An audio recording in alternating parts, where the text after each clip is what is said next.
ಮತ್ತು ಅಶೋಕ್ ಅವರು ಹೇಳ್ತಾರೆ ಸರ್, ಏನಂದರೆ ಭೂ ಸ್ವಾಧೀನ ಮಾಡಿ ರಿಯಲ್ ಎಸ್ಟೇಟ್ ಮಾಡೋದಕ್ಕೆ ಡಿ ಕೆ ಶಿವಕುಮಾರ್ ಇದಾಗಿದೆ ಅಂತ ಆರೋಪ ಮಾಡ್ತಾರೆ.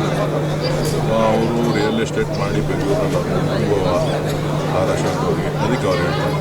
ಸರ್, ರೈತರಿಗೆ ಏನಾದರೂ ನ್ಯಾಯ ಸಿಗುತ್ತೆ ಸರ್? ನ್ಯಾಯ ಸಿಗ್ತದೆ ಸರ್.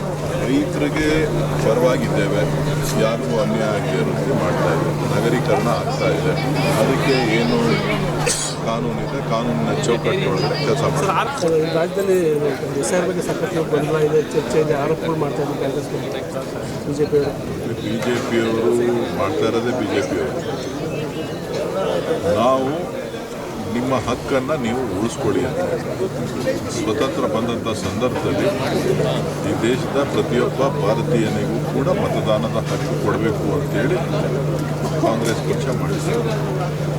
ಸೊ ಆದರೆ ಇವತ್ತು ಮತದಾನದ ಹಕ್ಕು ಯಾರಿಗೂ ಕೂಡ ವಂಚಿತ ಆಗಬಾರ್ದು ಅಂತಕ್ಕಂಥದ್ದು ಕಾಂಗ್ರೆಸ್ನ ಉದ್ದೇಶ.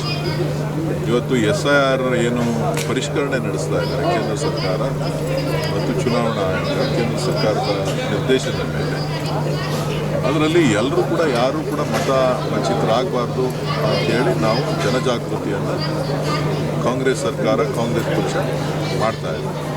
ಸೊ ಕೆಲವರಿಗೆ ಗೊಂದಲ ಇದೆ, BJPಯವರಿಗೆ ದಳದವ್ರಿಗೆ ಏನು ಆ್ಯಕ್ಟಿವ್ ಆಗಿಬಿಟ್ಟಿದ್ದಾರೆ, ನಾವು ಮುಂದಕ್ಕೆ ಏನಾಗೋಯ್ತೀವೋ. ನಮ್ಮ ಮತವನ್ನು ನಮ್ಮ ಮತದಾರರ ಹಕ್ಕನ್ನು ಉಳಿಸ್ಕೊಳ್ಳಿಕ್ಕೆ ನಾವು ಎಲ್ಲ ಬೂತ್ ಮಟ್ಟದಲ್ಲಿ ನಮ್ಮ ಕಾರ್ಯಕರ್ತರು ನಮ್ಮ ಮತದಾರರಿಗೆ ಮನವರಿಕೆ ಮಾಡುವಂಥ ಕೆಲಸ. ಸರ್, ಸರ್ಜಾಪುರ ರೈತರು ಸರ್ ಕಳೆದ 1 ವರ್ಷಕ್ಕೂ ಹೆಚ್ಚು ಕಾಲದಿಂದ ಪ್ರತಿಭಟನೆ ಮಾಡ್ತಿದ್ದಾರೆ ಸರ್, ಭೂ ಸ್ವಾಧೀನ ವಿರೋಧಿಸಿ. ತಾವು ಈ ಕ್ಷೇತ್ರದ ಬಗ್ಗೆ ಅತಿ ಹೆಚ್ಚು ಕಾಳಜಿ ಇಟ್ಕೊಂಡಿರೋರು, ರೈತರು ತುಂಬ ದಿನದಿಂದ ಪ್ರತಿಭಟನೆ ಮಾಡ್ತಾನೆ ಇದ್ದಾರೆ ಸರ್, ಅವ್ರ ನ್ಯಾಯ ಸಿಗಬೇಕು. ಮತ್ತು ಅಶೋಕ್ ಅವರು ಹೇಳ್ತಾರೆ ಸರ್, ಏನಂದರೆ ಭೂ ಸ್ವಾಧೀನ ಮಾಡಿ ರಿಯಲ್ ಎಸ್ಟೇಟ್ ಮಾಡೋದಕ್ಕೆ ಡಿ ಕೆ ಶಿವಕುಮಾರ್ ಇದಾಗಿದೆ ಅಂತ ಆರೋಪ ಮಾಡ್ತಾರೆ. ಅವರು ರಿಯಲ್ ಎಸ್ಟೇಟ್ ಮಾಡಿ ಬೆಂಗಳೂರಲ್ಲಿ ಅನುಭವ ಅಶೋಕ್ ಅವರಿಗೆ ಅದಕ್ಕೆ ಅವ್ರು ಹೇಳ್ತಾರೆ. ಸರ್, ರೈತರಿಗೆ ಏನಾದರೂ ನ್ಯಾಯ ಸಿಗುತ್ತೆ ಸರ್? ನ್ಯಾಯ ಸಿಗ್ತದೆ ಸರ್. ರೈತರಿಗೆ ಪರವಾಗಿದ್ದೇವೆ, ಯಾರಿಗೂ ಅನ್ಯಾಯ ಆಗಿರುತ್ತೆ ಮಾಡ್ತಾ ಇದ್ದೇವೆ. ನಗರೀಕರಣ ಆಗ್ತಾ ಇದೆ, ಅದಕ್ಕೆ ಏನು ಕಾನೂನಿದೆ ಕಾನೂನಿನ ಚೌಕಟ್ಟೊಳಗಡೆ ಕೆಲಸ ಮಾಡ್ತಾರೆ. ಸರ್, RSS ರಿಜಿಸ್ಟರ್ ಬಗ್ಗೆ ಸರ್ ಸಾಕಷ್ಟು ಚರ್ಚೆ ಇದೆ, ಅದ್ರ ಬಗ್ಗೆ